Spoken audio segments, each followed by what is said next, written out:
こんにちは。今日はね、日本で髪を切るのがおすすめっていうことについてお話ししていこうと思うんですけど、僕、髪を切ったんですね、昨日。しかも髪切っただけじゃなくて、ハイライトをちょっと入れてみたんですけど、僕、もともと髪がちょっと茶色いので、あまりハイライトがわかんにくいかもしれないですね。で、僕、初めてハイライトを入れたんですけど、なんか入れた理由っていうのが、僕、多分、将来ハゲると思うんですよね。なんか子供の時からちょっと、デコとか広くて、なので、若いうちに、まだ髪の毛があるうちにいろいろしておこうかなと思って、ハイライトを入れてみたんですね。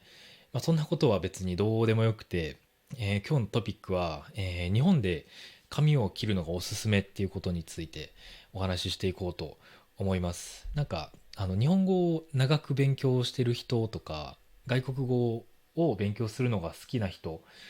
に、僕、時々聞くんですけど、勉強している言語が話されている国、例えば日本で、タクシーに乗るのがおすすめっていう話をよく聞くんですよね。そのタクシーに乗ったらタクシーの運転手の人と話すチャンスがあるっていうので、タクシーに乗るのがおすすめっていう話を時々聞くんですけど、タクシーって高いじゃないですか。特に日本はね、ウーバーとか、普通の人が他の人をタクシーみたいにどこかに、連れて行くっていうサービスがないので、タクシーだけですし、特に、日本でタクシー本当高いのでね、そのもっといい方法が、あるっていうことを説明したいと思います。もっといい方法っていうのは、日本で髪を切ることですね。で、これ今聞いてくれてる人、今日本に住んでる人とか、日本に時々旅行をするとか、まだ、日本に行ったことないけど、いつか日本に旅行したいって思ってる人、いろいろいると思うんですけど、そのいろんな人にその日本でそのチャンスがあったら髪を切るっていうのはおすすめしたいんですね。で、いいポイントがいくつかあるのでそれを話していこうと思うんですけど、まず一つ目がかなりリアルな日本人との会話ができるっていうことですね。例えば日本に来て日本人と話すっていうシチュエーションを作りたい時にミートアップってありますよね。外国から来た人と日本人が一緒に話せる、場所みたいなのを作る、ミートアップ。それからなんか旅行来た人、日本に旅行してる人と日本人と話すっていうミートアップもあるって聞いたことあるんですけど、僕はそのミートアップには参加したことないんですけど、ちょっと陰キャなのでね、でも、そういうミートアップに参加する人って、やっぱり傾向があると思うんですよね。国際的なことに興味がある、外国の文化に、興味がある、外国の音楽とか映画が好きみたいな人がやっぱり多くなるんですね。で、そうなると、外国人と話すのが慣れている日本人とか、外国人と話す時のための日本語の話し方を知ってる日本人が多いんですよ。なので、美容師さんと話す時みたいな、リアルな日本語っていうのを使って会話できないっていうことがよくあるんですけど、美容院だとね、普通の日本人、めっちゃリアルな会話ができるので、これは本当におすすめ。僕の日本人の友達の中にも、その外国の文化に興味があって、そういうミートアップに参加したことがある人もいるんですけど、その友達から聞いたのは、やっぱりミートアップで話す時の日本語と僕たち友達の間で話す日本語ってちょっと違うって話してたので、でも美容院に行った時は本当に自然な会話ができるので、これがおすすめなポイント1ですね。で、次が、リラックスした、空間で話せるっていうことですかね。なんかまたミートアップのことですけど、例えばミートアップってなんかグループで話すとか、その他にも例えば日本に来てバーに行ってでバーにいる人と話すとか、なんかグループで話すっていうシチュエーションが多いと思うんですよね。でグループで話すと、例えば自分と日本人2人のグループだった時に、日本人と日本人が話す、会話がめっちゃ早すぎて自分がなかなか入れないっていうシチュエーションって結構多いんですよ。なんですけど、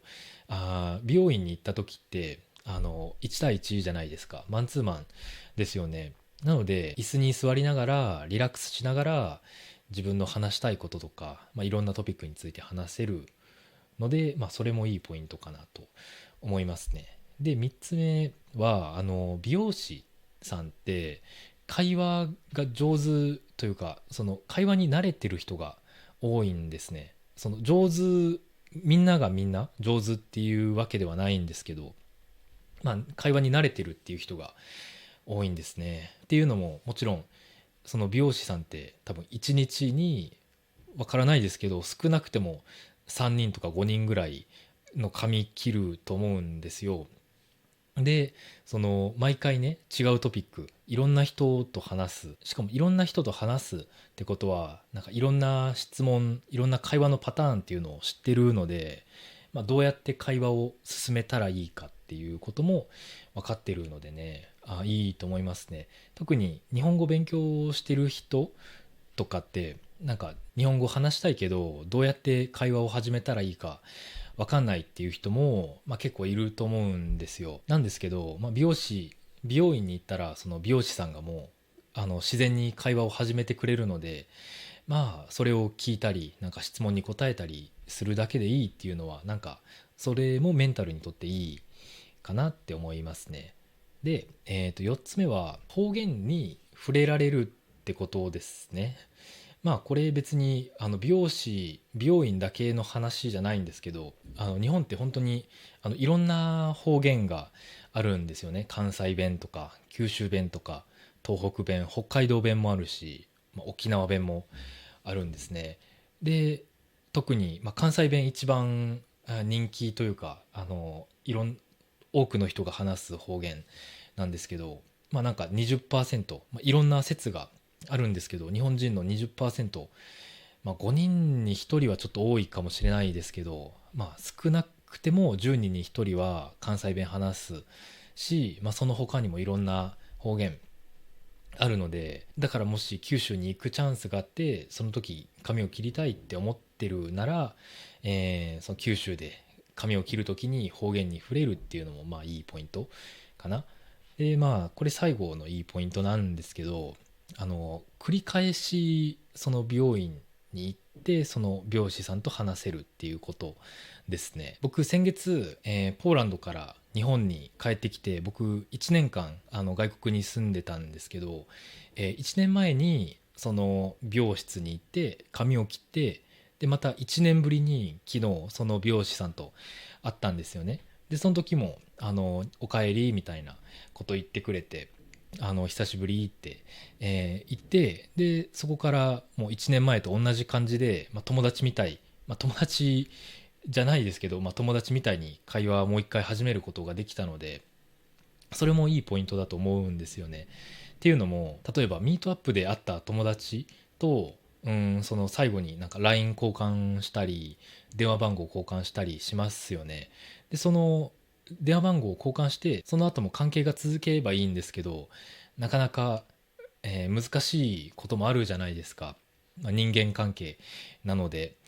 なんですけど、美容師さんと私の関係って、結局美容師さんとお客さんっていう関係なので、その友達とかじゃないけど友達みたいに話せるっていう、いいチャンス、いい関係なんですよね。なので僕も1年ぶりにその美容院に行ってその美容師さんと友達みたいに話せたので、例えば1年に1回、日本に旅行する人とかだったら、繰り返して前回の続きみたいな感じで、関係を続けたまま自然な日本語を話せるっていうのも、いいかもしれないですね。でもいろいろいいポイントあるんですけど、逆にそのデメリットもいろいろあるんですよね。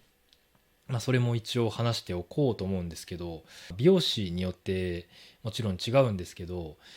つまらない会話になることが多いっていうことですね。その美容師のなんかテンプレートの質問みたいなものがあって、お仕事を何されてるんですかとか、おいくつですかとか、お休みの日何されてるんですかみたいな質問があって、別に最初だけだったらいいんですけど、2回目3回目も結局趣味の話とか天気の話だけになるみたいなパターンも僕はいくつか経験してるので、自分に合ったなんか会話が本当に上手な美容師さんを、見つけられたらいいんですけど、そうじゃなかったら、つまらない会話になることもあるかもしれません。ちなみに僕は美容師さんと話した時も、なんか僕が会話をちょっとリードするんですね。僕が会話を始めるタイプなので、なんか自分で会話を始められるタイプの人はつまらない会話にならなくてもいいんですけど、まあ自分でね、会話を始めるのが難しいっていう人は、やっぱりつまらない会話になることもある、まあ結構多いですね。で、もう一つが、さっき、かなりリアルな日本語の会話ができるっていうことを話して、それメリットだったんですけど、これがデメリットにもなる可能性があるんですね。っていうのも、さっき話したみたいに、その美容師さんって本当にもちろんいろんな人がいるんですけど、僕が髪を切ってもらった僕の髪を切ってくれた、美容師さんはもう全然外国のこととか興味ないんですね。外国の映画も見ないし、音楽も聴かない、外国の音楽も聴かないし、本当にもう日本のことだけ興味があるっていう人だったんですけど、僕1年間、外国いろいろ旅行してたんですみたいな話僕から始めたんですよね。じゃあその美容師さんがなんか外国って危ないのとか、なんか外国ってみんな背高いのみたいな質問してきたんですよ。もちろん人によりますよね。その背が高い人もいれば背が低い人もいますし、もう国によってとかその場所によってね、日本でも危ない場所いろいろありますから、いろんなことによるんですけど、まあ、その人が聞きたいのはその人によるとか国によるってことじゃなくて、その日本と外国を比べた時に、平均的にどっちの方が危ないかとか、どっちの方が背が高いかっていうことなんですね。僕はその日本で生まれて育ってきたので、その美容師さんが僕に聞きたいことはよくわかるんですけど、やっぱりその日本語をまだ勉強してる人とか、日本に旅行だけで行く人にとってはやっぱり時々会話が難しくなるとか、質問が難しくなるっていうことがあるので、まあメリットリアルなのでメリットなんですけど、それがデメリットにもなるってことですね。で最後はなんかこれもまた美容師さんによるんですけど、一方的な会話になることもあるんですね。っていうのも、その一方的になるっていうのは、僕と美容師さんがいて、美容師さんが僕に質問するんじゃなくて、もう美容師さんだけ話す、ずっと美容師さんのターンっていうこともあるんですね。っていうのも、髪を切っている時間って結構何も話さないこともあるじゃないですか。で、その無言が嫌いな美容師さん、無言が気まずいと思う美容師さんだったら、もう自分がとにかく話して、その無言の気まずいシチュエーションをなくそうと思って、本当にいろいろ頑張って自分のことばっかりね話してくれる美容師さんもいるんですね。なので、美容師さんだけが話して、自分が話す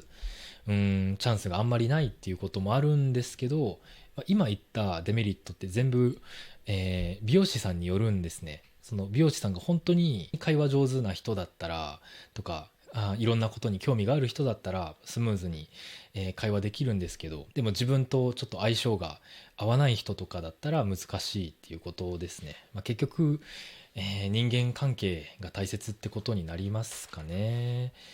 そんな感じで、今日は日本で髪を切るのがおすすめっていうことについてお話しさせていただきました。それでは今日もここまで見てくれてありがとうございました。バイバイ。